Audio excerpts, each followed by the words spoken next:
back for round 2 of my rapid fire commentary. For anyone that wants to know, I'm about halfway through my peanut butter and jelly sandwich. It's been pretty good. I always do strawberry jelly and creamy peanut butter. If you do anything otherwise, I'm basically going to think you're a lunatic. Well, I guess like the special jellies are okay, but like if you willingly choose grape jelly over strawberry jelly, I don't know what's wrong with you. So just gonna start off with that.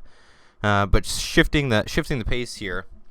This is a match between Chris and Evan, who are two pretty confident, strong battlers in this league. So this should be a pretty good match, and I want to give it a good in-depth commentary, just kind of going through my thought process. So without any further ado, Chris v. Evan, Week 14.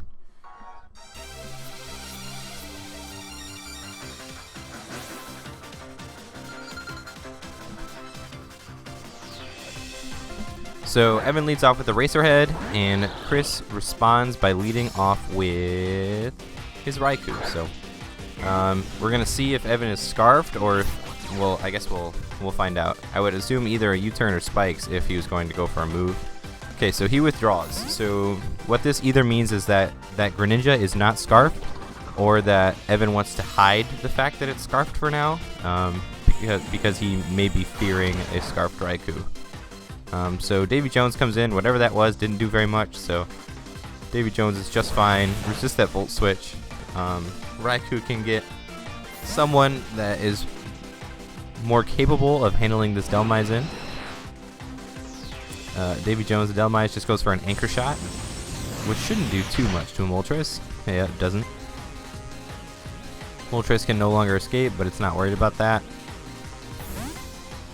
Davy Jones can go ahead and go out into LeCharles. So LeCharles is pretty nice. I don't really know what Moltres can do to it. So a U-turn was a decent play from Chris here. So now Chris can bring in something that can handle this Charizard, or at least scare it out. Raikou is not necessarily something I think that scares a Mega Charizard X. And I don't think Evan believes so either, so Evan's just going to go ahead and Mega Evolve. Mega Charizard X doesn't have a 4x weakness that you can abuse with a hidden power, so I don't really know what this Raikou is going to do here, to be honest. Yeah, Volt Switch. So you traded about 60% of your HP for a Volt Switch. I don't know if that was the best idea.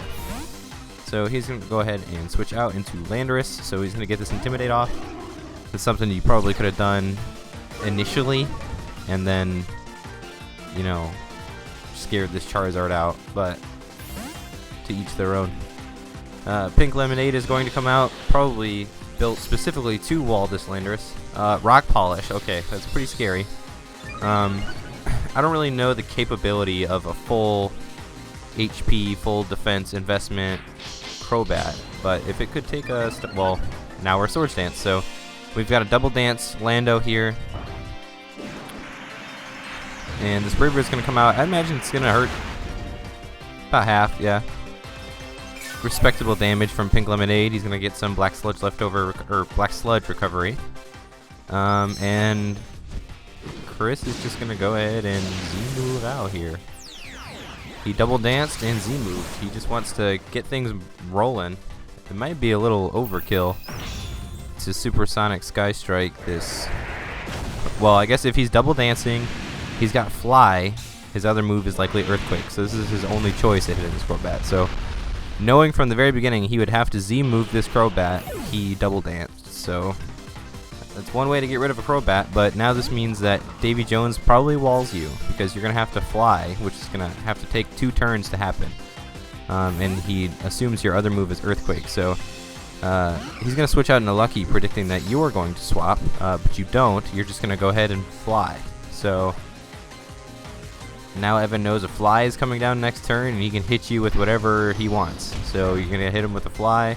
It's going to do a lot of damage since you're at +2, but this Ice Punch is going to finish you off. So Landorus is down. Evan's feeling pretty good, I'd imagine. I think Evan's only lost his Crobat, and it took a Z move to do it, so if you're going to lose him on, at least you can trade a Z move for it. Registeel comes out.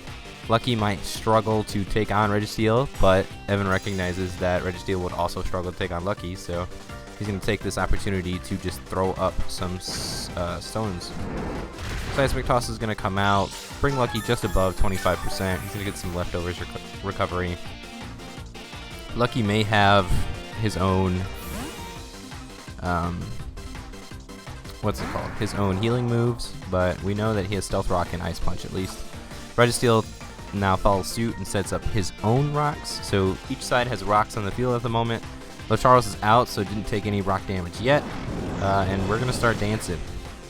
With the Registeel in front of him, he's not super scared. A Thunder Wave was probably the... Okay, so Chris reveals that he brought Toxic instead of Thunder Wave, which may not be quite as detrimental. Chris could end up paying for bringing Toxic over Thunder Wave on Registeel. We'll see. Evan's just going to go ahead and set up more Dragon Dances. Even though he's on a timer, he realizes he's got as many opportunities as he needs to set up a couple Dragon Dances and start going on a little bit of a streak here. Seismic Toss is going to do a sizable chunk, and Toxic is going to hurt, so he can basically take out this Registeel if he'd like, but I think Chris now is going to take Registeel out, and Tapu Bulu will come in. I don't know how great a switch that is. He's predicting an Earthquake, but a Flare Blitz may just come out and finish Bulu immediately. We'll see. A Fire Punch, okay. Yeah, so predicting the Earthquake when he's got Fire Stab, probably not the best. We don't even know if this Charizard has Earthquake right now. We have seen Fire Punch and Dragon Claw. I don't know what other options, and Dragon Dance. So he's got one more move on there somewhere.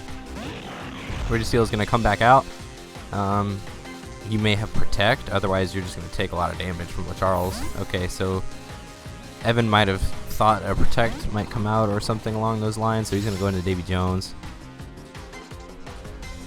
And okay, you just doubled out trying to have Primarina take the +2 Fire Punch. Okay.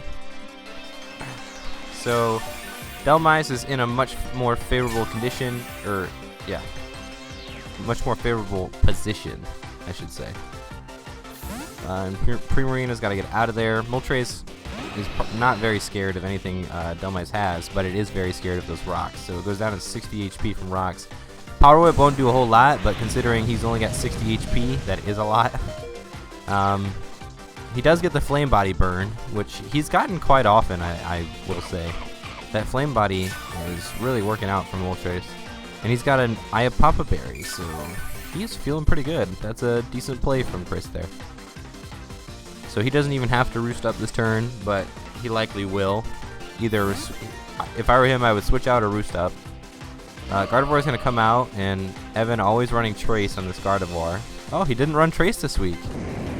Okay, I was going to say, Evan running Trace all the time, he might copy this Flame Body. So he's going to go ahead and throw out a Hurricane, which is, I mean, it's a decent move. Gardevoir is going to get some leftovers and some grassy terrain recovery. Unfortunately, it will not live another Hurricane, so Evan's just going to take his chances with the Confusion and hit himself in Confusion, so it's unlucky, but Chris goes for a Toxic instead of another Hurricane. Maybe a bit of a misplay and overprediction. So he brought Synchronize, so I mean Synchronize might have been a better bring for him than something like Trace for Flame Body and stuff. He could have traced Flame Body, Intimidate. There's a few things he could have traced from Chris's team, but he just didn't feel like it was necessary. So they both take their Toxic damage. Right now, Evan could just do the same thing he did, and you know, what are the chances he's going to hit himself in the Confusion twice? And he didn't, so he's going to go ahead and Destiny Bond. So Destiny Bond is a strat that's new to me from Evan. I have seen other people in the league use it, but I have not seen Evan really use Destiny Bond like that on his Gardevoir until very recently. And that Destiny Bond seems like it's going to effectively be useless. Doesn't get KO'd by that U-turn. Registeel can come in, and Poison will likely take Gardevoir down. So Gardevoir is going to go down without taking anyone with him. Oh no, it lives. I thought we were at a third turn of Toxic or something. Yes, the animations just took too long. So Moltres will live one more turn. Gardevoir will live one more turn. Moltres will come into Rocks and be at 2 HP.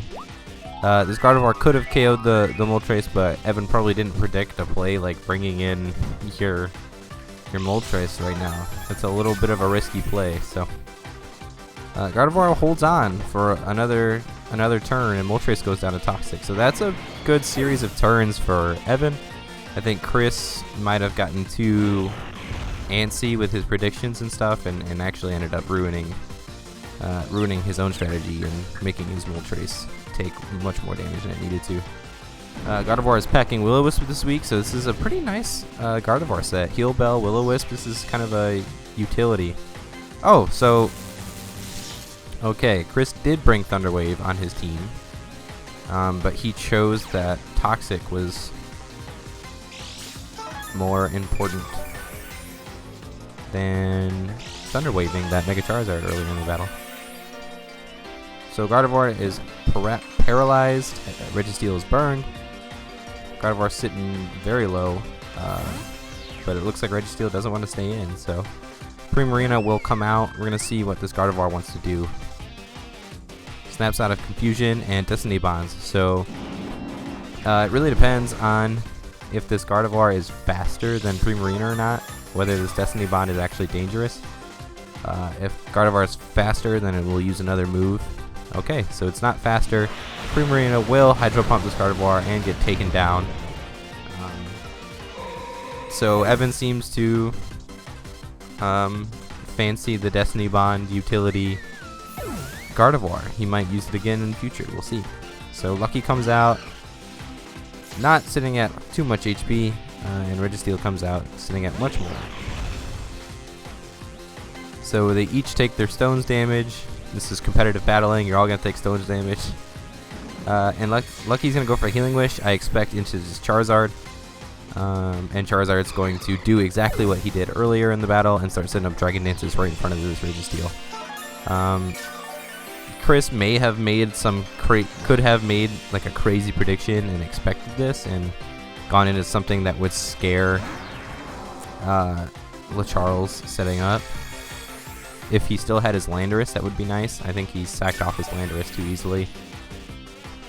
And now he doesn't really have a great answer to LeCharles. Not that Landorus himself is a fantastic answer to Mega Charizard after Dragon Dance, but you know, it's better than nothing. Now Chris is going to opt for the Thunder Wave rather than the Toxic like he did before. That helps keep this Charizard down to earth with his speed. If you can address it quickly enough, you can bring something in before his speed just starts taking off to crazy proportions. You also always have that really nice 25% chance to fully paralyze, so you know, maybe he doesn't move. Who knows? We're going to throw out a Seismic Toss though. Right now he's at +2, so his speed's back up to normal speed, so anything above base 100 could come in and outspeed him. And I'm pretty sure Evan knows that, so Evan might set up one more Dragon Dance.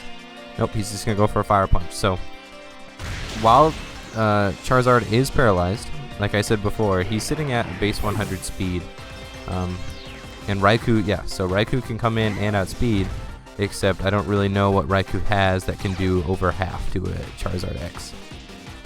Well, I guess not over half, just under half. But Charles is paralyzed, which means, wow, this Raikou might not be max speed, or I might have missed a Dragon Dance at some point in this process.